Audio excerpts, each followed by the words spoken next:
നമസ്കാരം, ഏവർക്കും good will വ്ളോഗ്സിലേക്ക് സ്വാഗതം. ഇന്ന് ഞാനൊരു പുതിയൊരു അറിവുമായിട്ട് നിങ്ങൾക്ക് മുന്നിൽ എത്തിയിരിക്കുവാണ്.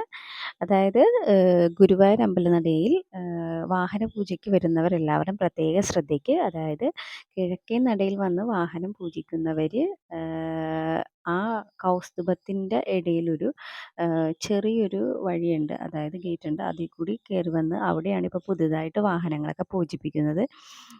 എന്തായാലും വരുന്നവരെല്ലാവരും തന്നെ അവിടെ വന്നാണ് വാഹനം പൂജിക്കേണ്ടത്. പണ്ടത്തെ പോലെ കിഴക്കേ നടയിൽ വന്ന് വാഹനം പൂജിക്കാം എന്ന് വിചാരിക്കരുത്. അവിടെ നിന്നൊക്കെ മാറ്റി ഇപ്പോൾ ഇതൊരു പുതിയൊരു അറിവായിട്ട് നിങ്ങൾക്ക് മുന്നിൽ ഞാനിത് ഷെയർ ചെയ്യുവാണ്. എന്തായാലും ഞങ്ങൾക്ക് എന്തായാലും ഇതൊരു പുതിയൊരു അറിവായിരുന്നു.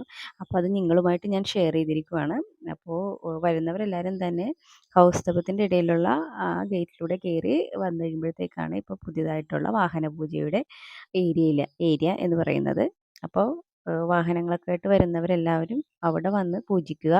അപ്പോൾ ദേ നിങ്ങൾ ഈ കാണുന്നതാണ് കേട്ടോ ഞങ്ങളുടെ വാഹന പൂജയുടെ പ്രോസസ്സിംഗ് ഒക്കെ. ഇതുപോലെ ആയിരിക്കും. അപ്പോൾ സാധനങ്ങളെല്ലാം തന്നെ നമ്മൾ പുറത്തുനിന്ന് വാങ്ങിച്ച് അവരുടെ കയ്യിൽ കൊടുക്കണം.